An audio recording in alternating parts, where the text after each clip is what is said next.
Olá, está começando mais um Play na Gestão. Eu sou Camila Porfírio, do Marketing da Field Control, e essa é uma edição especial para o nosso evento Field Summit.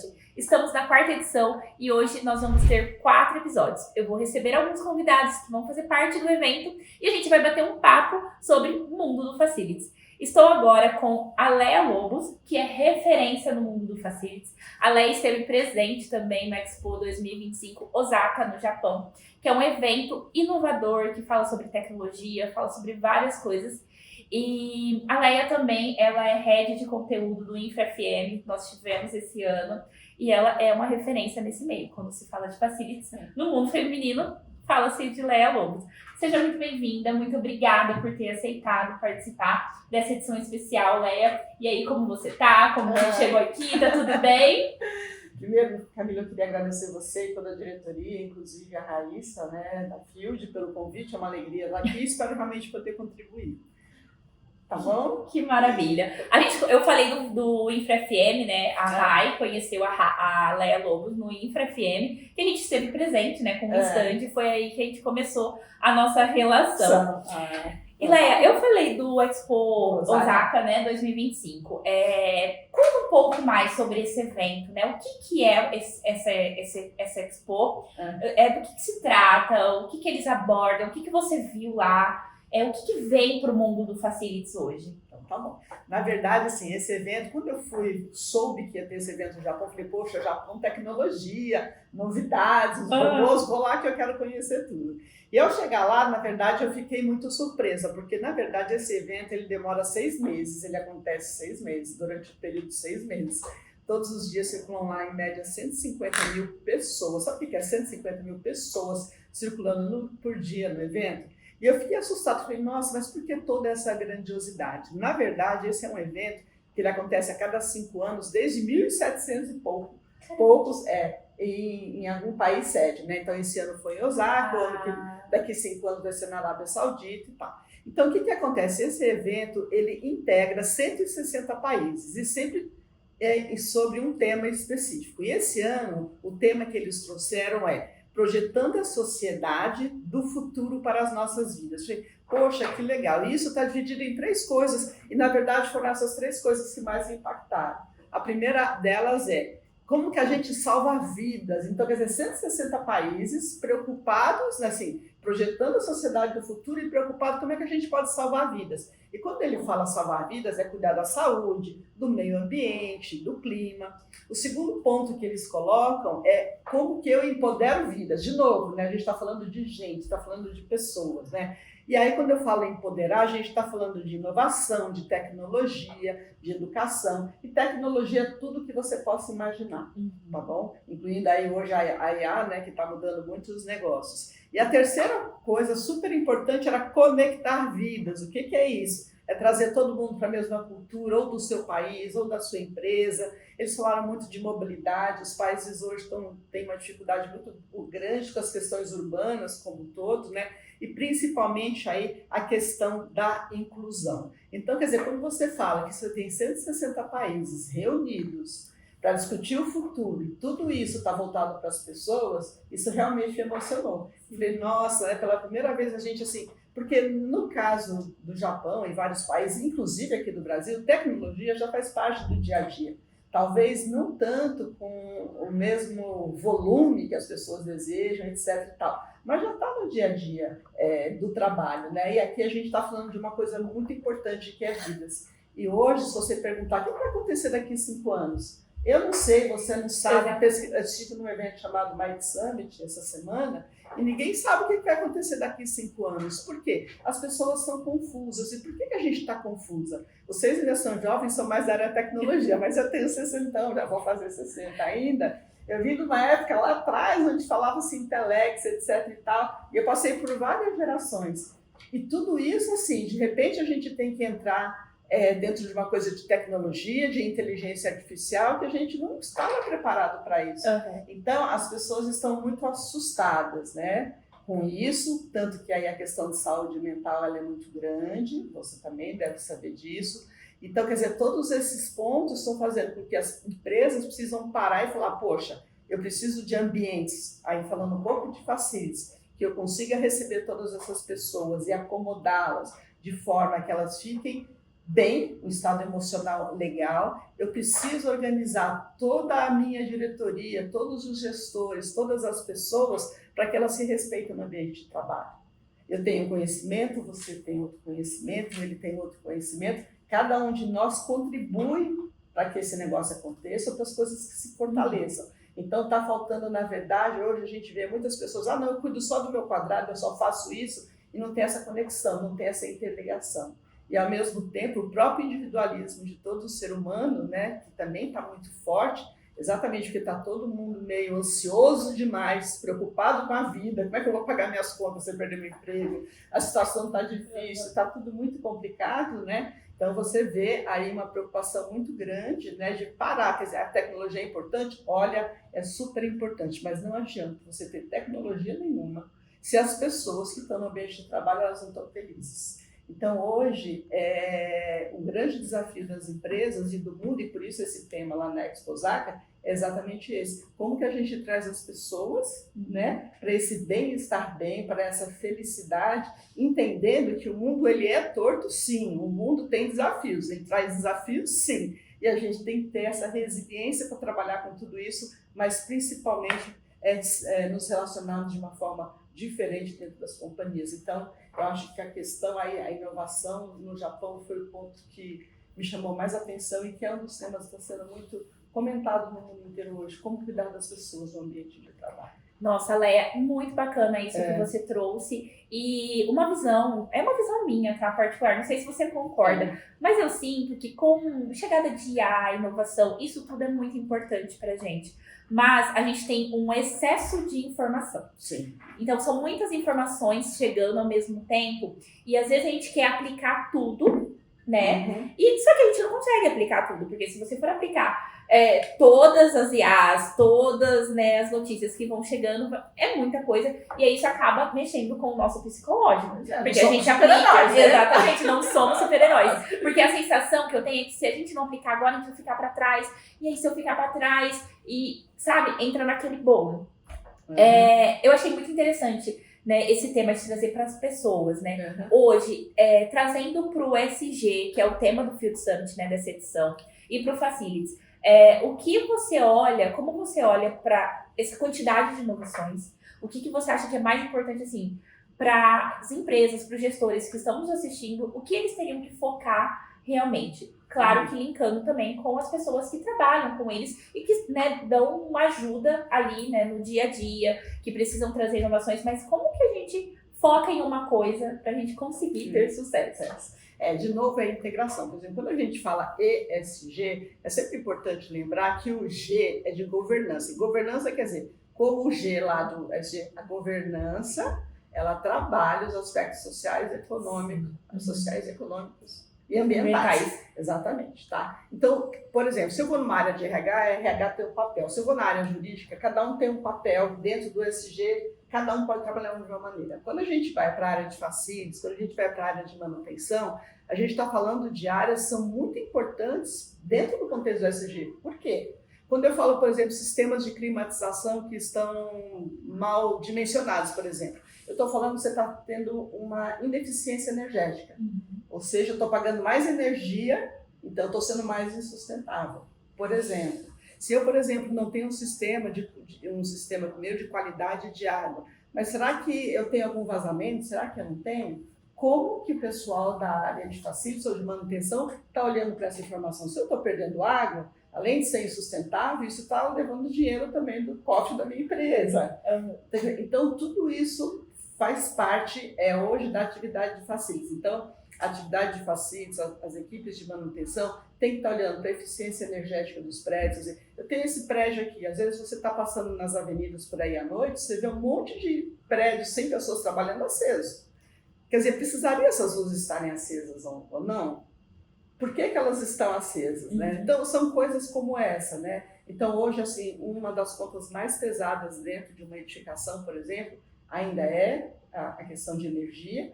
E aí você fala de climatização, você fala dos elevadores, se está subindo, se está descendo corretamente. Quer dizer, você tem várias coisas que estão ligadas a isso. Então, hoje, os gestores como um todo, né, eles precisam entender que a área de manutenção e facilities, elas são, assim, primordiais para que essa área de ESG funcione corretamente. Então, se eu tivesse que fazer uma divisão, sabe, pesquisa e desenvolvimento tem 20%, área comercial talvez tenha 5%, tal. Mas a área de facilities e manutenção, ela certamente é responsável aí por essa eficiência em termos de mais ou menos 60% a 70%. Legal. Então, quer dizer, cada vez mais essa é uma área importante para as organizações. Quer dizer, não adianta você ter, por exemplo, um prédio que tem um gerador que não funciona, e acaba a luz em São Paulo, como acaba o tempo inteiro, tá certo? E você para o seu negócio porque não tem energia. Sim. Mas assim, o gerador não entrou porque não recebeu manutenção. Quanto que a empresa pode perder com isso? Então, são coisas que a gente está falando, que vai impactar a governança, que vai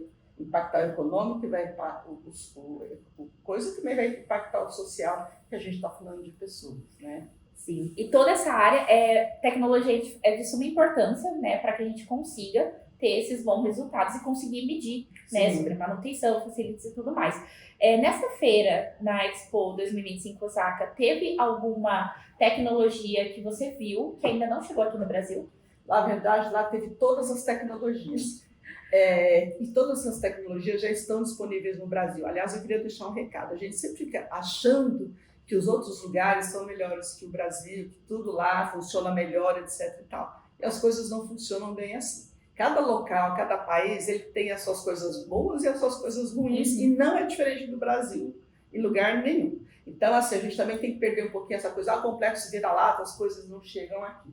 Hoje, o que acontece é que tecnologia, né, a partir do momento que ela começa a se desenvolver, ela vai ficando mais barata. Mas quando ela está chegando, ela ainda está muito cara, e não são todas as empresas que se planejaram, que têm disponibilidade para fazer o investimento em determinado momento. Sim. Uma outra coisa é o seguinte, tem muita tecnologia. Eu preciso implantar tudo. Você não precisa implantar tudo, você precisa entender primeiro qual é a demanda que você tem no seu negócio, qual é o perfil do seu negócio, o que é importante para o seu negócio. E a partir daí você começa, né, de uma maneira gradual e implementando aquilo que faz sentido, né? Porque às vezes, quer dizer, a quantidade de informações que chegam sobre tecnologias, ela é tão extensa, que a gente fala, meu Deus, por onde eu muita começo? coisa, né? Por que eu vou implantar primeiro? O que vai funcionar ou não? E aí tem aquele medo, né? Porque são muitas coisas e você pode implantar uma coisa e funcionar. Sim. Pode implantar outra coisa e não funcionar. Não funcionar. Lógico que nessa experiência que você falou que a gente teve na Expo Osaka, desde a hora que você entra no controle de acesso até a hora que você visita cada um dos estandes, eles controlam tudo que você possa imaginar. Eles controlam o controle de acesso, o número de pessoas, se o número de pessoas que entraram no stand, olha, esse número de pessoas está muito grande, vamos fechar a porta, quando começar a sair eu deixo, porque eles têm um controle de quantas pessoas estão na sala. A climatização está gelada, teve algum problema, não teve algum problema. Então, tudo lá funciona, imagina assim, só que são 160 estandes e todos eles como se fosse um prédio com todas as tecnologias integradas. Numa automação inteligente, tudo funcionando, coisas que a gente também tem aqui no Brasil à nossa disposição. O que é diferente, lógico, é o valor, o investimento que é necessário para se fazer essas adoções. Vou dar um exemplo. Lá você, por exemplo, eles pensaram todos os estandes foram feitos com tecnologia BIM.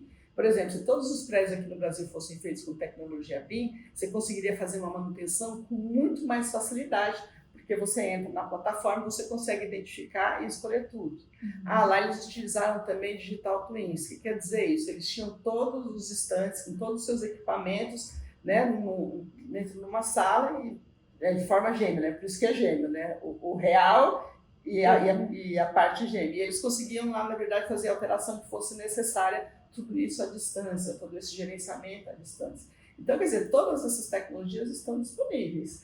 Agora, hoje você tem aí, por exemplo, os IoTs, né? A gente coloca os IoTs em vários lugares, em bombas, um monte de coisa aí que o pessoal de manutenção sabe, e ele consegue trazer para você um monte de resultados, um monte de planilhas também. Mas uma coisa bastante interessante que eu acho que a gente pode até falar sobre tecnologia, que a tecnologia acaba trazendo para os gestores uma quantidade muito grande de dados e informações.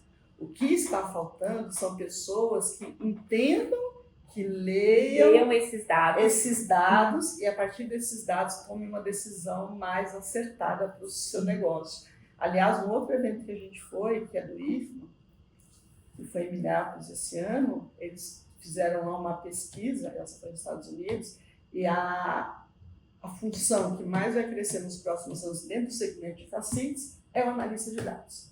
Legal. Isso quer dizer, se está crescendo a analista de dados, é porque as tecnologias estão sendo implantadas, os relatórios estão disponíveis. Eles estão vindo, mas a gente não tem como ler. E aí não adianta nada a gente ter dado e não fazer nada com ele, né? Fazer nada com ele. Porque vai ficar ali parado e a gente vai continuar na mesma, né? Exatamente. Léa, é muito legal você compartilhar um pouco dessa experiência, né? De estar numa feira desse porte grandiosa. E eu gostaria que você deixasse, de repente, uma dica para esses gestores, né? Se você pudesse dar uma dica para o gestor hoje de facilities, qual seria? Aí eu vou dar uma dica que é mais ou menos Você já deu várias, né? Durante o episódio foram várias dicas. Eu fiquei, gente, como que eu vou pedir pra dar uma dica de ouro agora? Uma dica de ouro. Essa eu aprendi essa semana, achei maravilhosa. Eu estava num evento e o maestro deu essa dica. Ele levantou para a plateia e perguntou mais ou menos assim: quantos dedos eu tenho? Quantos dedos você acha que a plateia respondeu? Sim. Não. 10. Quantos dedos eu tenho? Eu tenho 5 aqui, 5 aqui, 5 nos pés e 5 aqui. Eu tenho 20 dedos. Então, a gente precisa, gestor, começar a olhar as coisas de uma maneira um pouco mais ampla, um pouco mais horizontal, sistêmica. E mais do que isso, quando eu falo que eu tenho 20 dedos, né, pés, que são os pés e das mãos, eu tenho isso com todos os colaboradores que trabalham comigo. E quando a gente junta todas essas mãos e todos esses pés para trabalhar em prol de um objetivo, o sucesso é que essa orquestra vai funcionar de uma maneira exemplar. Por quê? Porque eu estou integrando as pessoas, estou fazendo com que as pessoas se entendam, cada uma dentro do seu departamento, mas elas não deixam de conversar. E elas conversando, elas conseguem, na verdade, trazer o de melhor que essa empresa pode ter. Que é esse capital humano, somado com as tecnologias, sabe? Mas trabalhando de uma forma integrada. Então, o que a gente vê hoje, assim, são gestores também preocupados, como você falou no início, meu Deus, essa ansiedade, o que eu faço, né? Tá todo mundo com essa mesma ansiedade. Então, vamos respirar, para 3 vezes, né? Vamos respirar, vamos observar todo o capital humano que a gente tem, cada um tem um conhecimento, e todo esse conhecimento, se somado, tem um valor assim que não dá para você comparar. É mais ou menos aqui na Fields, né? Você, pega ele, pega todo mundo, se somar não sei quantos funcionários vocês são. 150. 150 funcionários. Olha o capital de conhecimento que todos esses 150 funcionários têm. Esse capital de conhecimento, né? Todos os dedos, 150 vezes 4, é mais ou menos isso. Vocês têm aí um grupo assim, de profissionais com enorme capacidade de mover montanhas. Mas para isso, né, certamente tem que estar trabalhando, lógico, em conjunto, integrado, usar o melhor da tecnologia, usar o que dá para usar e ir crescendo conforme as coisas caminham. Então, acho que a minha mensagem é essa: a gente precisa ser um pouco mais humano, a gente precisa ter um pouco mais de empatia, tem que olhar para o outro, tem que entender, porque todo mundo tem o seu dia que às vezes a gente não está tão bem assim. Exatamente. Então, acho que a mensagem é essa. E no final do dia, mais do que tecnologia, vamos pegar o capital humano que a gente tem. Aliás, tem outro exemplo que eu gosto muito, só para finalizar aqui. Quando você anda de avião, por exemplo, você pega um avião, você olha assim, aquele painel do piloto tem 500 botões, né? Tudo aquilo é tecnologia, tudo aquilo tem 1.500 sensores, está tudo lá. E ele também tem um assistente, que é o copiloto dele. Aí a minha pergunta que eu falo para vocês, que se toda aquela tecnologia que faz o avião subir, ela precisaria do piloto, do copiloto? Você concorda? Então, acho que esse também é um dilema. Sim. Né? Por quê? A gente precisa da inteligência humana, das pessoas que tiveram as suas formações específicas, para, mesmo com toda aquela tecnologia disponível, apertar os botões certos para aquele avião subir. Senão ele pode cair. Exatamente. Então, por isso a importância do trabalho em conjunto. Muito legal. Eu acho que essa dica que a Léa deu aqui para finalizar não é uma dica limitada a facilities, é uma dica ampla para você que é gestor de empresa, cabe para todo mundo, né, Léa? Então, olhar para dentro e ter uma visão mais horizonte. Muito obrigada, viu, Léa, pela participação. A Léa vai estar presente no painel de conversa